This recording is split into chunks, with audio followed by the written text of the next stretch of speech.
깃들막이 웬 말이냐. 언론 자유 보장하라. 마지막 남은 MBC를 시민들이 지켜내자.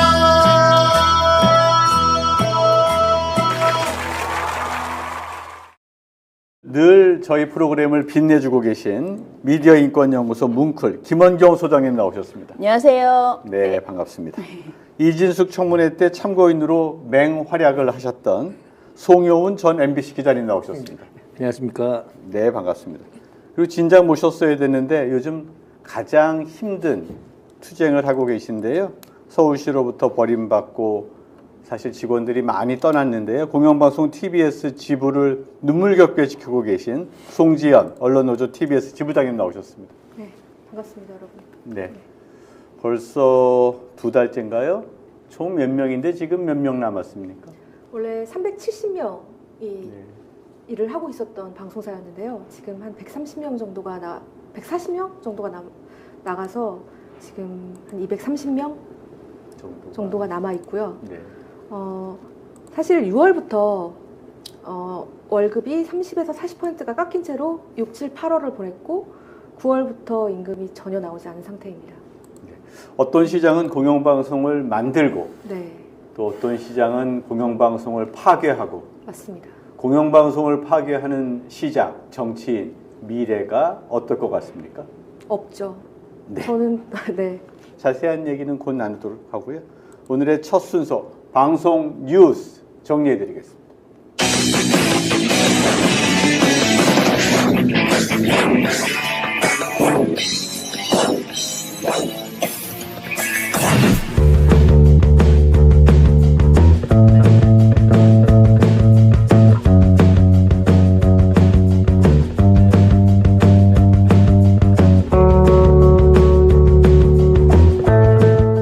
입사 2년 차부터 20년 이상 된 고참들까지 박 후보자의 사퇴를 요구하는 기자들이 500명에 육박합니다.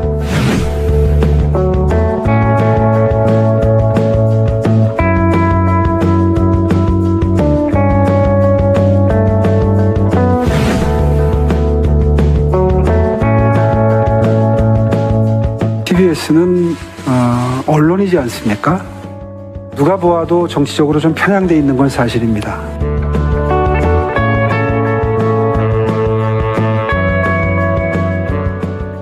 TBS를 서울시 공영방송으로 존속시켜 공공의 역할과 구성원들의 생존권을 지켜주는 것도 천만 시민의 서울시 시장으로서의 책무일 것입니다. 시민의 뜻을 받드는 정치인의 소명을 버리지 말아달라.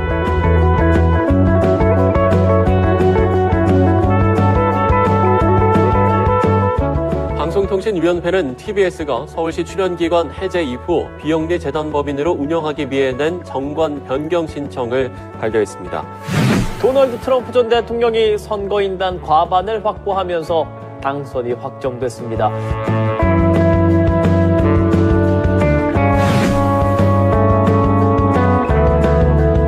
김 의원은 MIT와 하버드에서 유전공학을 연구한 아버지와 간호사인 어머니 사이에서 태어난 이민 2세로 지역구인 뉴저지주에서 자랐습니다.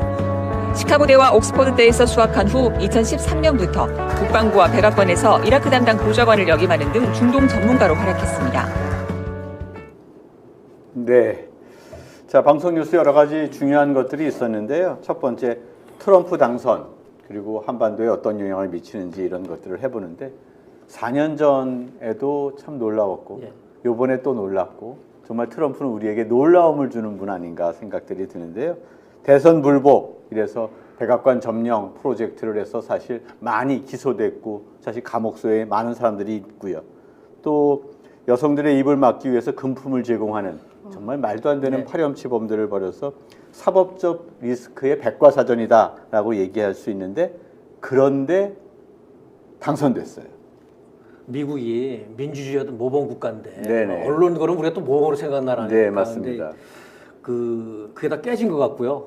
결국은 그 부자 나라 그 미국에서도 먹고 사는 문제, 그 개인의 어떤 생존이 다 이거 좌우된 거 아닌가 그런 생각 듭니다. 그래서 인간이 결코 합리적이거나 이성적으로 행동하지 않는구나. 근데 그럴 때 언론이 역할을 해줘야 되는데 언론이 점점 제 역할을 못 해주고 있구나. 일단 뉴미디어 환경에서 네. 언론도 생존에 부딪히면서 제 역할을 못 하고 이래서 어떻게 보면 공영 언론, 공영 방송이 더 중요해지는 게 아닌가.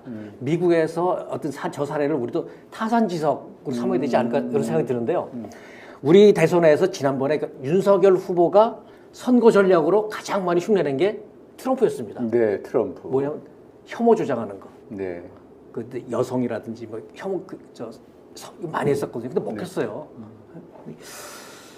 어쨌든 그 미국 그 사례지만 타산 지석으로 삼아서 우리 민주주의를 잘 지킬 수 있는 그런 교훈을 좀 얻었으면 근데 좋겠습니다. 저는 조금 고민되는 거는 최승호 PD가 어제 당선되자마자 썼어요. 뉴스타파 최승호 PD가 지금 자신이 보기에는 이건 주류 언론의 쇠락과 소셜미디어의 완전한 승리다. 이렇게 이제 평가를 했습니다. 그러면서 트럼프는 계속 보수 진영의 그러니까 우익 유튜브에만 출연을 했다 그렇죠. 이거예요. 네네. 그러면서 주류 언론을 완전히 무시하고 안 나갔었다.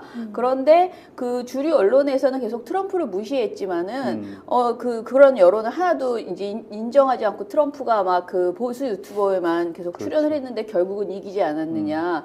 그래서 결국은 현실을 인정하는 것이 가장 중요하다. 이렇게 또 보더라고요. 그러니까 지금 막 팩트 체크를 우리가 아무리 해대도 이 필터 버블이 너무 네. 가득한 사회에서 현실을 보지 못하고 있는 것이 정말 심각한 문제예요. 그래서 정말 저도 말씀하신 것처럼 우리가 이 언론이 어떻게 보면 왜곡된 상황이 지금 민주주의에 정말 커다란 장벽이다라는 생각이 듭니다. 전통적으로 CNN 등에서 후보 인터뷰하고 그리고 나서 CNN이 여론조사해서 그거 공표하고 그럼 사람들은 그걸 신뢰하면서 거기에 따라서 자기의 표심을 정하는 게 전통적인 방식인데 그게 깨졌다는 거죠. 완전히 깨진 거예요. 그러니까 CNN에서 토론하면 예컨대 100만 명 보는데 유튜브에서 하면 1000만 명 보는 이런 그렇죠. 시대가 되어 있으니까 어쩌면 타산지석이라는 게 그런 현실을 극복할 수 있도록 전통적인 매체가 강화되어야 되는 게 아닌가 뭐 이런 말씀 같아요. 그러니까 우리는 아는 게 이제 주로 아는 게 뭐 CNN을 알고 그러지만 그렇죠. 어떻게 보면 폭스뉴스가 더 영향력이 있었던 게 아닌가. 그럼요. 그래서 어디서 보니까 소득이 높은 백인 아무리 많지 않습니까? 근데 소득이 높은 백인 대졸 이상의 네, 백인들은 맞습니다. 민주당을 지지하는데 네. 그렇지 않은 사람들은 트럼프 공화당을 지지하고요. 이런 사람들에게는 뉴욕타임스가 뭐 아무리 어떤 얘기를 해도 먹히질 않는다는 얘기죠. 우리나라의 상황에서도 비슷한 거 아닐까요? 맞아요. 우리나라의 상황에서 민주당의 경우 고학력이고 도시에 살고 이런 사람들이 민주주의를 지키기 위해서 많이 연대하고 있지만 일반인들은 사는 먹고 사니즘이라든지 이런 것들 때문에 지지하지 않을 수도 있는 것 아닐까 생각이 들어요. 아니, 더 걱정인 거는 네. 미국에는 뉴욕타임즈도 있고 워싱턴 포스트도 있고 뭐 이런 세계적인 언론이 있지 않습니까? 네. 한국은 우리 조중동 어떻죠? 폭스뉴스지 않습니까? 그러니까 더 위험하죠. 그 언론이 무너지고 그러면서 어떤 인간이 우리 그 선거에서도 합리적인 이성적인 그런 결과가 나오지 않는다면 위험하지 않습니까? 그래서 저는 전부터 우리 공영 언론을 탄탄하게 만들어야 되겠구나. 응? 그렇죠. 그래서 KMC 뭐의 역할이 있는 게 아닌가 생각들이 드는데 우리가 TBC 제가 트럼프가 된 게 말이 되냐 그랬더니 합리적 선택을 했다고 제가 물어본 사람 물어본 그 당사자가 얘기를 하더라고요. 네. 트럼프 찍은 사람들은 네. 내 나름대로. 그래서 왜 합리적이죠? 그랬더니 해리스가 검사 출신이지 않냐. 검사는 국정을 망친다는 걸 한국을 보고 깨달아서 야, 또 이럴 수 있군요. 해리스를 뽑은 게 아니냐. 그렇게 얘기하는데 정말 고개가 절로 끄덕여지더라고요. 오늘 의문의 한 방인데요. 이거 짤로 만들어야 되겠습니다. 그 얘기 들었어요. 트럼프 네. 이 양반이 어떤 사법리스트가 많았잖아요. 네. 검사를 싫어한대. 그래서 더군다나. 그래서 이제 이렇게 아메리카 퍼스트 레토릭이 아니라 바로 여러 가지 조치를 취하면 한국 경제 심각한 문제가 네. 생기는 거 아닙니까? 예. 사실 이제 트럼프나 뭐 해리스나 사실은 둘 다 미국 우선주의를 가지고 그렇죠. 있는 것은 사실 크게 차이는 없다라고 네. 얘기를 하더라고요. 근데 네. 특히 트럼프 후보는 모든 수입 물품에 10% 보편 관세를 물린다거나 또는 중국에 대해서 60%나 관세를 부여하겠다고 밝혀왔거든요. 그래서 무조건 보호주의가 강화될 것이기 때문에 기대보다는 굉장히 걱정되는 게 많고, 특히 반도체 이런 거 우리가 지금 그렇죠. 삼성전자는 막 거기 가가지고 그 보조금 받아가지고 네. 막 짓고 이랬는데 그런 거 다 안 될 것 같다라는 이런 걱정이 많죠. 사실 트럼프는 옛날에 싱가포르 회담 등에서 김정은과 어느 정도 교분이 있었는데 그게 외교적인 성과로 나오지는 못했지만 그래도 의미가 있었던 게 있지 않습니까? 북한과의 현재의 대결적 국면이 좀 완화될 것 같기도 하다가 이러다가 방위외 분담 이런 것들이 아주 천문학적으로 드러나서 결국 우리에게는 마이너스 아닌가 생각도 들어요. 어떻습니까? 그러니까 저 민주당이나 그 기존의 어떤 정치인들에 비해서 트럼프는 뭐가 변칙이고, 그러면 예측 불허고, 네. 거기다가 이 사람은 그 장사고 사학과 출신인데 그 협상하는 게 거의 뭐 몰아붙이듯이 뭐 아빠같이 이렇게 한다 그러는데, 우리한테 갑자기 한국 돈 많잖아. 맞아요. 야, 저 주둔비 저 10배. 10배 올려. 자꾸 그런 식으로 하면 그럼 우리 윤석열 정부에서 뭔가 그 뚝심 있게 또 하는 나름 그 정교하게 그 협상 해야 될 텐데 그런 협상 능력이 없는 것 같습니다. 지금 뭐 바이든 정부하고 한 거 보면은 저건 미국 하자는 거 다 뒤따라가기만 하니까. 갖다 바칠 것 같죠? 네. 아니 뭐 갖다 바친 정도가 아니라 그냥 뭐 바이든 날리면이 아니라 뭐 트럼프 날리면 이런 얘기는 하지 않기를 기대해야 되겠죠. 무서워서 그런 얘기 못 할 겁니다 아마. 네. 못하는 대신에 다 털릴 것 같아요. 네. 알아서 털리는 정도가 아니라 알아서 갖다 줄 것 같아요. 네. 야 그거 좀 갖다 줘라. 야 그건 뭐 한미 동맹 중요하지. 그건 뭐 10도 갖다 줘. 그렇죠. 이럴 것 같아요. 네, 그러면 이제 결국 우리나라 국민 또 국민들의 혈세가 고혈이 그렇게 나가는 것인데. 근데 갖다 바치고도 실속 없이. 그렇죠, 맞아요. 대접 못 받고. 그러니까요. 네. 미국과 북한 사이에서 우리는 그냥 낙동강 오리알처럼 목소리도 못 내고 힘도 없고 그러면서 그냥 돈만 갖다 바치고. 제일 그렇게 될 것 일차적인 것은 같습니다. 저는 전쟁 위기에서 벗어나는 것. 그렇죠. 이게 제일 중요하다고 생각하고요. 우리의 젊은이들이 전쟁터로 간다는 거 이거 말이 안 되는 거 아닙니까? 그래서 전쟁 위기 극복할 수 있는데 트럼프를 우리가 적극 활용해야 되겠다라는 것이고요. 트럼프만 미국 우선주의가 아니고 그렇죠. 우리나라 보수 언론이 미국 우선주의예요. 를 추수하고 있는 거죠. 한국 우선이 아니라 우리 국익이 아니라 미국 국익을 앞세운다니까요. 그러니까요. 자, 그러면 벼랑 끝에 내몰린 TBS 직원 얘기 다시 해보겠는데요. 사실 이게 KBS 전임 사장이 열심히 만들어서 조례하고 공영방송 만들고 재원도 만들어줬어요. 그런데 서울시 의원 몇몇이 TBS 조례 폐지하자라는 의견 내고 조례 폐지되고, 오세훈 시장이 수수방관하고 자기는 마치 아무 책임 없는 것처럼 만들어서 지금 TBS를 그래도 그러면 방통위가 나름대로 광고라도 할 수 있도록 해줘야 되는 건데 방통위는 또 손 놓고 있고. 네. 정권이 마음에 들지 않는 프로그램 하나 때문에 방송사를 없애버리는 정말 초유의 사태거든요. 그럼요. 이거는 제가 늘 얘기하지만 전두환 정권 때도 공영방송을 없애진 않았는데 언론 통폐합 이후에 권력의 방송사가 사라지는 정말 최초의 사례고요. 그리고 공영방송 노동자의 대량 실직 상태가 벌어지는 초유의 사태입니다. 네. 그리고 민영화라고 그들은 얘기를 하고 있는데 민영화가 아니라 소멸합니다. 그렇죠. 왜냐하면 저희는 상업 광고를 허용되지 않은 상태고, 그 다음에 아까 정관 개정이 되면 정관 개정이 뭐였냐면 시민 후원이나 뭐 외부 후원을 받을 수 있도록 하는 거였거든요. 근데 후원도 받을 수 없어요.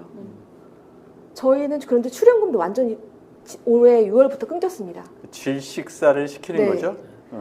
그래서 도저히 저희가 돈을 벌 방법이 없어요. 왜냐하면 협찬도 지금 할 수가 없는 거예요. 왜냐하면 언제 폐국될지 모르는 상황에서 광고는 언제까지 방송해야 된다는 기한이 있지 않습니까? 근데 그런 약속도 저희가 할 수 없기 때문에 광고 협찬도 되게 힘든 상황입니다. 이건 여야 간의 정치적 사안이 아니어서 사실은 방통위 1인 체제라도 이것에 대한 어떤 개선책을 만들고 TBS가 스스로 서울시에서 돈 안 주니까 사람들에게 민간 모금을 한다든지 광고를 할 수 있는 체제로 만들면 살 수 있는 거거든요. 그러니까 임시로라도요. 그렇죠. 근데 그러니까 지원금 끊고 네. 그러면 광고도 못 하게 하고 수익 개발해서 뭐 생계를 네. 살아갈 수 있도록 해야 되는데 수익금 끊어버리고 이것도 못 하게 하고 그럼 어떡하라는 얘기야 그러면? 그러니까 저는 가둬놓고 굶어 죽으라는 얘기죠. 그렇죠. 안타까운 건 방통위에서 거봐 민주당이 1인 체제로 만들어 놓으니까 우리가 이 정관 개정을 못 하는 거 아니야라고 하면서 오히려 TBS 이 사례를 역공을 하더라고요, 민주당을.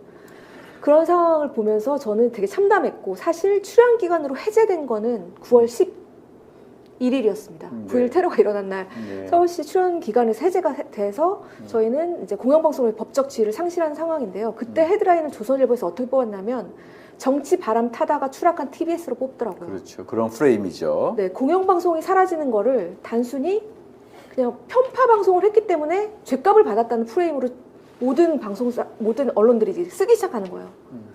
저는 그거를 보면서 대한민국에서 이 TBS가 방송사 하나가 폐국되는 이 사태가 민주주의를 후퇴시키는 굉장히 엄혹한 상황인데 이걸 당연하다는 듯이 아니면 꼴 좋다는 듯이 그런 식으로 프레임을 짜더라고요. 조선일보가 그런 행태를 보였지 않습니까? 네. 이거는 누가 보더라도 권력이 정권이 언론을 탄압한 거예요. 보복한 거라고. 그럼요. 보복했단 말이죠. 근데 그걸 잘했다고 박수를 쳤단 말이죠. 네. 그러면 그 언론도 그렇게 당할 수가 있죠. 제 말이 그 말입니다. 이 TBS 사례가 본인들의 목을 칠 수도 있다는 사실을 전혀 모른다는 거가 너무 답답하고요. 만약에 제가 국정감사에도 그 말을 했습니다. 국정감사에서 국민의 의원들이 저한테 물어본 건 김어준 출연료 합당하다고 생각하느냐 그리고 TBS가 공정했다고 생각하느냐 그런 질문들을 했거든요. 그러면 만약에 제가 그랬습니다. 그러면 공정하지 않다고 그러면 김어준의 뉴스 공장 때문에 TBS가 없어지는 거네요. 근데 그건 또 아니라고 합니다. 근데 사실은 논이나 밭 농사를 짓다 보면 잡초도 있을 수 있고 바꿀 수 있어요. 잡초가 있다고 해서 논밭을 다 갈아엎는 경우는 없는 거죠. 김어준 방송이 정치적으로 자기의 구미에 안 맞는다 손 치더라도 그렇다고 채널 전체를 없애버린다는 것은 정말 이것은 야만적인 행위가 아닌가 생각들이 들고요. 그렇게 옳다 그르다라고 하는 공정성의 잣대가 사실은 정치적 검열이거든요. 그래서 우리는 표현의 자유가 중요하고 다양한 이슈들을 파이팅해야 되는데 그런 면에서는 우리 사회를 엄청나게 위축하는 것이다. 그래서 윤석열 체제 자체만의 문제가 아니라 향후에 이런 것들을 개선하지 않으면 민주주의의 위기가 오는 거 아닌가 생각들이 들어요. 저는 공정성에 휘말려서 네. 방송사가 폐업되는 이 사태가 되게 무섭다는 생각이 들어요. 그러니까 만약에 저희가 공정하지 못한 방송을 했고 편파적인 방송을 했다고 하더라도 이게 그렇다고 해서 그들이 주장하는 거는 시민 혈세를 여기에 쓸 수 없다는 거거든요. 그런 논리라고 하면 대한민국에서 이 공정성에 휘말리지 않을 방송사가 어디 있을까요? 그렇죠. 네. 공정성 조항이라는 것은 정말 자기들 마음대로 갔다가 아무렇게나 휘두르는 완전 헝칼이에요. 그리고 그런 걸로 이게 지금 한 방송사를 완전히 민영화라고 하는데 무슨 민영화예요 이게 지금 완전히 파괴지. 죽여버린 거잖아요. 하여튼 방송 심의에 있어서 공정성의 잣대로 실질적으로 뉴스 내용을 통제하는 것 이거 막아야 합니다. 네네. 그래서 정말 안 국회의원들이 네. 그런 작업들을 하고 있습니다. 자 그러면 다음 순서입니다. 이슈 투데이 영상부터 보시죠.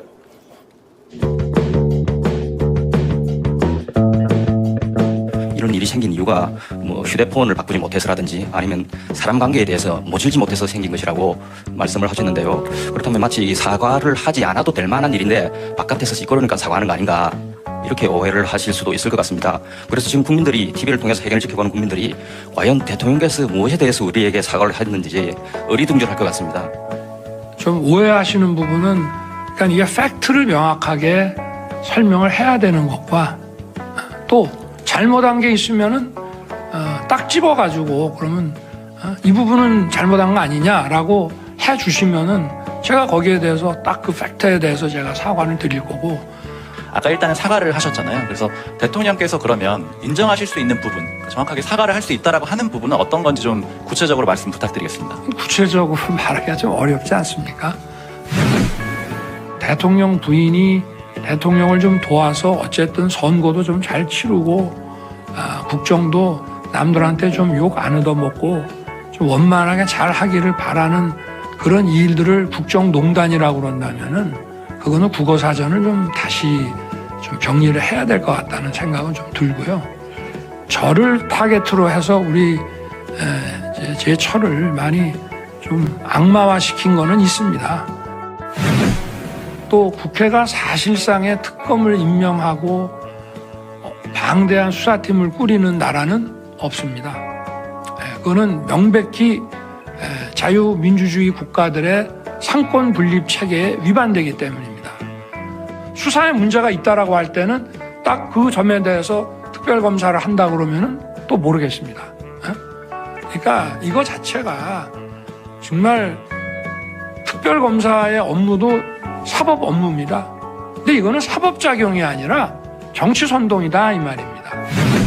사람이 요만큼이라도 자기를 위해서 도움을 주려고 노력한 사람에 대해서 그렇게 매정하게 하는 것이 뭐하고, 저도 또 본인도 좀 섭섭했겠다 싶어서 제가 그때 전화를 받아줬다고 제가 분명히 우리 참모진들한테 얘기를 했는데, 언론에 얘기할 때는 이건 이렇고 저건 저렇고 이렇게 길게 얘기할 수 없어서 아마 가장 기본적인 그런 말만 한 것 같습니다. 원리 원칙에 대한 얘기만 했지 누구를 공천을 주라 이런 얘기는 해본 적이 없습니다. 누구를 꼭 공천 줘라라고 그렇게 사실 얘기할 수도 있죠. 그게 무슨 뭐 외압이 아닌 의견을 얘기하는 거지만, 그러나 과거에도 뭐 대통령 얘기한다고 되는 것도 아니고 그렇습니다. 솔직하게 다 말씀드리는 겁니다. 수관이 나한테 그거 왔길래 내가 김영선이 경선 때도 열심히 뛰었으니까 너는 김영선이 좀 해줘라 그랬는데 거기가 말이 많네. 진짜 평생을 잊지 않겠습니다. 고맙습니다.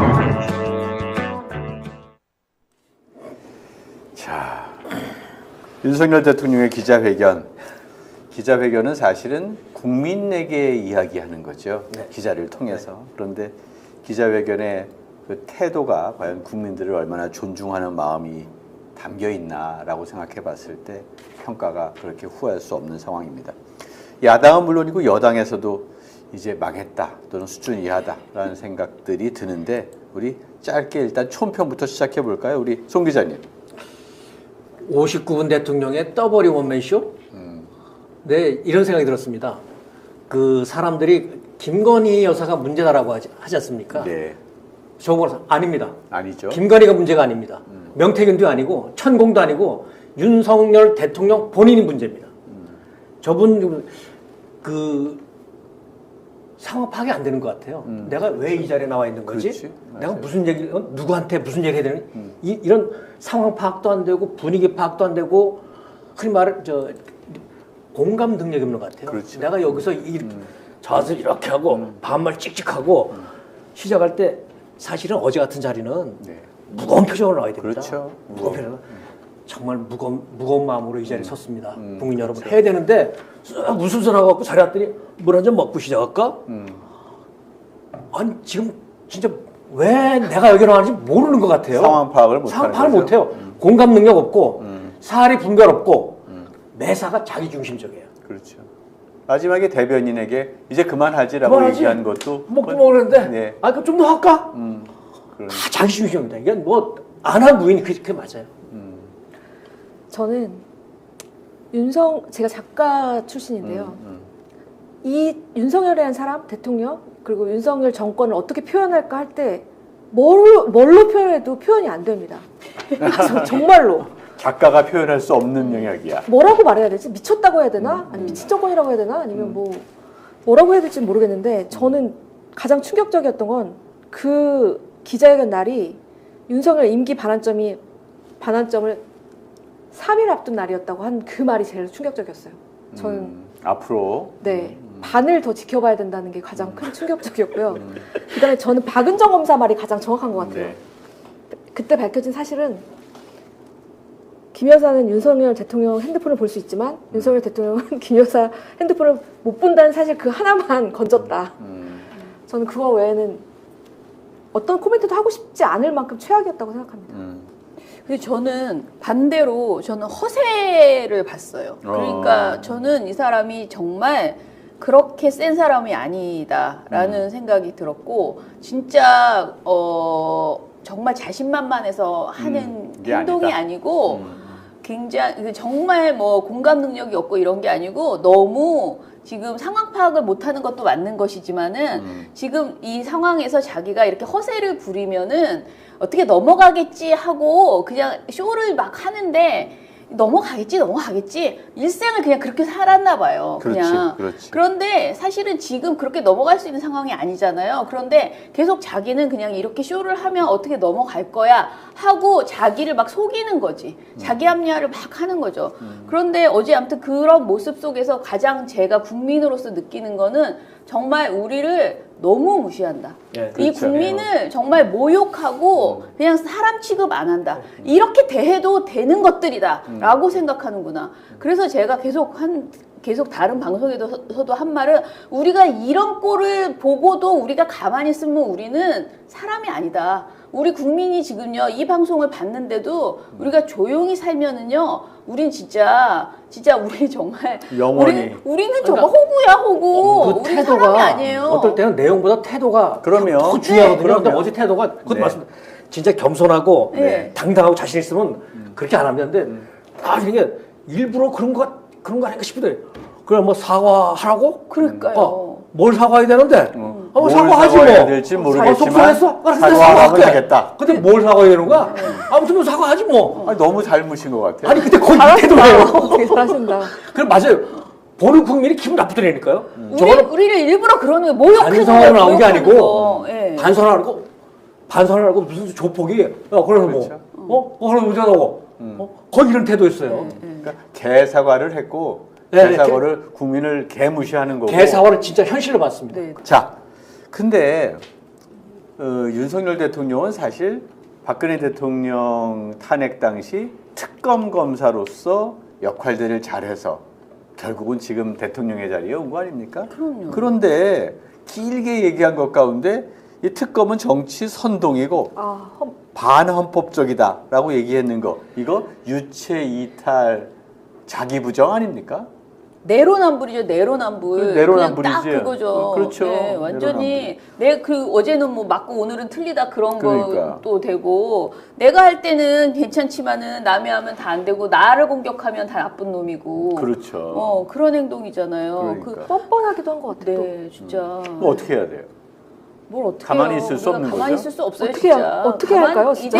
이대로 본인의 임기를 2번이나 얘기하잖아요. 시작할 때도 얘기하고 끝날 때도 얘기하고. 그거에 강박을 갖고 있는 네, 거예요. 나는 임기 끝까지 반드시 간다라고 하는데 절대 안 됩니다. 저는 사실 임기 끝까지 갈 수도 있다고 생각했는데 오히려 그렇게 본인 입으로 그렇게 계속 임기를 얘기해서 안 된다. 이런 태도를 보이면서 이렇게 임기를 강조하는 걸 보니 어제 의도적으로 안 된다. 해야 거예요. 27년 5월 9일까지 이러면 딱 그렇죠, 저기 하는 그렇죠, 게 그렇죠. 뭐 탄핵, 하야, 퇴진 그따 왜 말도 꺼내지 마라고 아직 그러니까요. 네. 그 얘기를 한 거거든요. 이렇게 반헌법적이고 이렇게 위헌적인 행동을 많이 해놓고 그렇죠. 임기를 이렇게 얘기를 국민의 하다니. 상대를 협박하는 거예요. 네. 탄핵 말도 꺼내지 뭐.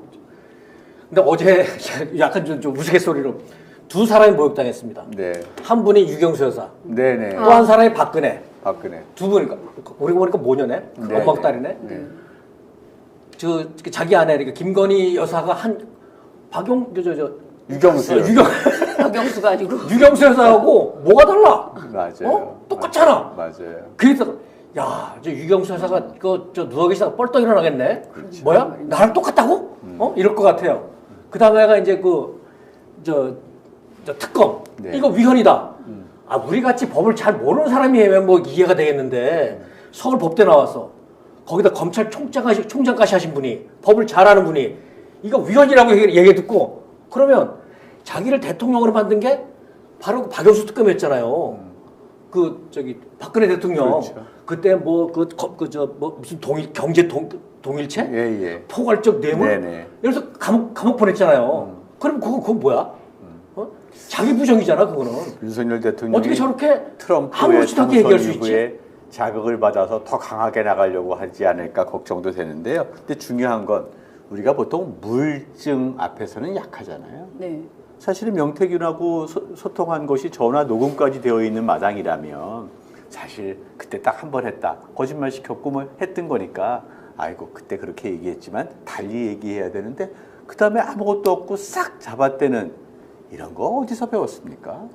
저는 자꾸 자기 어떤 자존심이 센 사람이 그렇죠. 자기 실수나 자기 잘못을 인정하면 되는데 그걸 인정하지 않으려고 자꾸 뭔가 합리화시키거든요. 그렇죠. 합리화하는 게 자기 강화가 되다 보면 어떻게 되냐면 참과 거짓이 바뀐 세상 살더라고요. 그럼 나는 항상 옳고 옳아야 되고 옳아야지 내가 살 수 있으니까. 그래서 리플리 증후군에 걸린 게 아닌가. 그렇죠. 저거 더 진행되면 흔히 말하는 소시오패스가 되는 건데 우리나라 대통령, 나의 대통령이 참 것이 뒤바뀐 그런 리플리라고? 아이고 얼마나 끔찍해요. 아니 지금 그 명태균 씨하고 통화한 것도 사실상 그 저 회조라 저거 인정한 거 아니에요. 왜냐하면은 본인이 김영선에게 회조라 자꾸 회 만화 때문에 자꾸 회가 자꾸 떠오르는데 회조라 그것을 자기가 인정을 한 게 아니라고 아니에요. 지금 맞아요. 그러니까 그렇죠. 왜 그 녹취가 분명히 돼 있는데도 그걸 왜 인정을 안 하냐고요. 그렇죠. 그게 그러면 본인이 아니냐고 거짓말이냐고 아니잖아요. 그런데 그것에 대해서 왜 인정을 안 하냐고 계속 전체 2시간 내내 그게 너무 그게 화가 나는 거예요. 국민 앞에서 사과를 하러 나왔으면 최소한 내가 그날은 뭐 이래저래 그렇지. 해서 내가 그거는 내가 그날은 그 사람에게 좀 달래주려고 말을 했다. 이렇게 해야 되잖아요. 그것도 자기 안 입으로 하고. 얘기해야 되는 거죠. 네. 그렇게 합리화하려면 머리를 많이 굴려야 되는데 쉽지 않을 것 같고요. 자, 전국이 심상치 않습니다. 사실 여론조사를 우리가 믿느냐 안 믿느냐를 떠나서 추세는 우리가 봐야 하는데 대통령의 여론 지지도가 30%, 20% 드디어 10%대로 들어왔어요. 그리고 뭐 이제 여러 조사 회사가 있지만 갤럽이나 이런 메이저 회사들이 다 10% 되어 있고 또 하나가 대학 교수들이 웬만하면 안 움직이는데 최근 들어서 시국 성명들이 대학마다 이어지고 있습니다. 네, 맞습니다. 저는 이게 어쩌면 탄핵이든 여러 가지 개헌이든 중대한 정치적 변혁의 시발점이 된 것이고 어제 이른바 대통령의 이른바 이 기자회견이 오히려 기름을 부은 게 아닌가 생각들이 들어요. 맞아요. 이걸 대통령이 변하지 않는 모습 여전히 10%가 지지한다고 하지만 사실은 90% 이상이 반대하고 있는 현재의 상황 속에서 아니 한동훈 대표는 뭔가 좀 변화를 좀 가져와야 되는 거 아닙니까? 그런데 전혀 변화의 조짐이 없는 것 같아요. 어떻습니까? 포기하셔야 됩니다. 아, 저는 한동훈은? 한동훈 대표는 완전히 포기해야 된다라고 이제 오늘 아침에 그 행동을 보면서 오늘 지금 대통령이 자기가 요구한 걸 다 받아줬다. 그러니까. 라는 지금 태도를 보이고 있잖아요. 오히려 자기가 지금 뭘 쟁취한 것처럼 나는 다 얻어냈어 라는 태도를 지금 보이고 있는 거거든요. 한동훈 대표가 뭐 이렇게 윤석열 대통령한테 뭐 이렇게 책 잡힐 게 있나 봐요. 뭐 이제 그러지 않고서야. 이렇게 동일체인 것 같습니다. 그래서 이제 한동훈의 시간은 끝났다. 우리가 한동훈이라는 그 한동훈 대표를 통해서 뭔가를 이렇게 뭐 지렛대 삼아서 그래도 힘을 얻을 수 있지 않을까라는 생각을 많은 사람들이 했던 것 같은데 아닌 것 같다라는 생각이 들었습니다. 리더형이 아닌 것 같아요. 저는 트리거가 필요하다고 하면 그 트리거가 도대체 뭔지 모르겠어요. 왜냐면 온갖 트리거는 다 나온 것 같거든요. 맞아요. 이거 솔직히 말해서 공천 개입한 명확한 그렇죠. 물증이 있는 상황이에요. 옛날 같으면 정권이 여러 번 바뀌었죠. 네, 지금 저는 도대체 어느 정도 트리거가 나와야지 그러면 이 정권이 바뀔 수 있지? 라고 하는 거에 다들 어떤 정도가 나와야지 될까요? 저는 저희가 너무 맞아요. 그런 불안함이 있으시죠. 이런 말도 안 되는 상황들이 너무 젖어 있지 않나 우리 스스로가? 이미 임계치를 여러 번 넘었는데도 아직도 격발 장치가 작동하지 않고 있다고 주저하면 그 격발 장치는 가동이 안 됩니다. 이미 국민들이 깨어있는 시민들이 움직일 때 격발 장치가 가동이 되는 거니까 저는 오늘부터라도 그래서 내일 오후 4시부터 시청역 주변에서 열리는 윤석열 퇴진 총궐기 대회가 있죠. 저는 100만 명이 아니라 1000만 명 정도 나와야 될 것 같아요. 100만 명이 10번 나오면 되는 거겠죠. 저는 그래서 말씀드린 거예요. 아까 말한 이 기자회견이 그 격발 장치여야 한다라는 거예요. 그렇죠. 이걸 보고도 맞습니다. 우리가 안 움직이면 우리는 진짜 우리 국민은 정말 어디 머리를 이렇게 쳐야 돼요. 그렇죠. 개사과를 그냥 인정하게 되면 네. 개국민이 되는 거죠. 네. 맞습니다. 그런 면에서 뭔가 변화가 되어야 되는 게 아닌가 생각들이 들고요. 저도 내일 갑니다. 네, 거짓과 기만으로 가득 찬 기자회견, 국민들이 경고를 주고 격발해야 하고 격발 이후에 작약, 전체 화약을 터뜨리는 힘을 스스로 만들 때 국민들은 자존감을 갖고 역사의 주체가 되는 게 아닌가 생각이 듭니다. 자, 이제 시간들이 다 되어 가는데요. 자, 끝으로 못하신 말씀 한 말씀씩 해주시죠. 우리 송 기자님. 저는 어제 그 기자회견에서 그 윤석열 대통령이 자기 입으로 한 얘기가 있습니다. 네. 그렇다면 그 마음이 아프더라도 자기 가족과 이런 것에 대해서 자기 주변인에 대해서 특혜를 준다는 것은 국법을 무너뜨리는 것이기 때문에 그건 절대 안 된다. 그런 거 하면 대통령 그만둬야 된다. 이런 얘기했고요. 근데 왜 그만두지 않고 있습니까? 특검법 그 특검이 위헌인이 얘기하다가 문재인은 국민 저항권도 불쑥 나온 것 같아요. 자기는 올해 불쑥 나온 것 같은데 저항해야 됩니다. 국민의 권리입니다. 네. 저는 이제 최근에 왜 이제 와글의 이진순 대표님께서 네네. 쓰신 칼럼이 굉장히 많이 화제가 네네네네네. 되었어요. 근데 이제 그 칼럼을 보면은 굉장히 공감이 되면서도 또 가슴이 너무 답답함이 있어요. 왜냐하면은 그 글과 비슷한 그 또 내용을 다른 분들도 많이 얘기하셨거든요. 그게 이제 뭐냐면은 너무너무 당연히 이 정도 됐으면 임계치를 넘어섰는데 왜 사람들이 안 움직일까? 지금 말씀하신 것처럼 그것이 뭐냐? 우리가 이전에 그렇게 촛불 혁명을 일으켜서 정권을 바꿨는데 박근혜에서 이제 문재인 정권으로 바꿨는데 막상 문재인 정권에서 우리가 기대한 만큼의 어떤 거죠. 상황이 이루어지지 못한 것에 대한 실망이 사람들에게 너무 깊다라는 거예요. 네네. 그래서 이번에도 마찬가지로 뭐 그렇게 한다고 뭐가 달라지겠어라는 체념이 너무 깊다는 거예요, 사람들한테. 그런데 그런 말씀을 하시는 분들한테 호소하고 싶어요. 그래도 그렇게 체념하고 있으면 뭐합니까? 돌을 치워야 되지 않겠습니까? 내 앞에 있는 이 커다란 돌덩어리를. 지금 이렇게 나를 짓누르고 있는 이 윤석열이라는 이 돌을 안 치우고 그럼 계속 이렇게 짓눌려 있습니까? 이 곰팡이, 정말 썩은 곰팡이, 거기 이진순 대표가 쓰신 그 글에 있는 게 이제 그 사례에 정말 온 집이 곰팡이로 가득 찼는데 내가 이걸 어떻게 새 집으로 리모델링 하지? 난 엄두가 안 나라고 하고 그 집에 계속 누워있을 수는 없잖아요. 일단은 곰팡이는 치워야 되지 않겠습니까? 그러니까 우리 같이 일어나서 곰팡이라도 치워보자고요. 이거 말씀 잠깐만 더 붙이자면 네. 진보 진영에 있는 시민들은 그 체념에서 벗어나야 되고요. 그 집 벗어 던져야 되고 보수 유권자들은 지난번에 박근혜 탄핵해 또 그러면 너무 쪽팔리잖아? 창피하잖아? 참 상하는데 여기서 벗어나야 됩니다. 그렇죠. 왜냐하면 여기서 끌려갈수록 나라가 망하고 나라가 어려지고 내 삶이 힘들어집니다. 둘 다 양쪽 다 던져버려야 됩니다. 윤석열 대통령을 찍었던 사람들도 요번에 손절을 제대로 해야지 자기가 지지하고자 했던 보수의 가치가 제대로 달성되는 것이고요. 보수가 화나면 보수를 곰팡이 얘기 잘하셨지만 곰팡이가 생기면은요, 곰팡이를 없애는 것과 함께 환기 체질을 바꾸고 누수를 바꿔야 돼요. 대한민국이 지금 곰팡이 생길 수밖에 없는 구조라면 언론 시스템 바꾸고 세금 시스템 바꾸고 교육 시스템 바꿔야 하는 것이거든요. 그래서 그거는 차후에 본격적으로 국민의회 또는 국회 이렇게 함께 일해야 될 것이라고 생각하고 좌절하지 않고 깨어있는 시민이 모이는 수밖에 없는 게 아닌가 생각이 듭니다. 우리 저는 이걸 보시는 많은 분들에게 묻고 싶은 게 행복하십니까? 왜 자꾸 화가 날까요? 에 대한 답은 윤석열 정권입니다. 네. 제 주변에 지금 행복하고 만족하는 사람이 없어요. 네, 맞습니다. 정권을 바꿔야지 이 문제가 화만 내고 있을 거예요. 네. 언제가 답답해할 거예요. 그렇습니다. 맞습니다. 이제 움직이셔야 될 것 같습니다. 네, 공영방송 파괴에 앞장섰던 윤석열 정권 이제 마지막이 가까워지고 있다라는 생각이 들고요. 공영방송 파괴를 복원하고 더 나은 공영방송을 만들고 그래서 민주주의를 지키는 작업까지 완성하려면 윤석열 정권의 퇴진으로부터 시작해서 청사진을 만들어야 된다라고 생각합니다.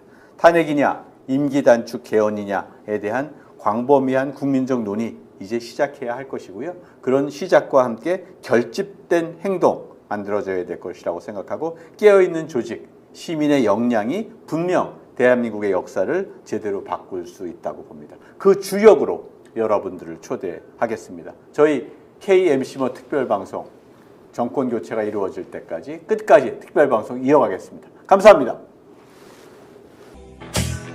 마지막 남은 MBC를 시민들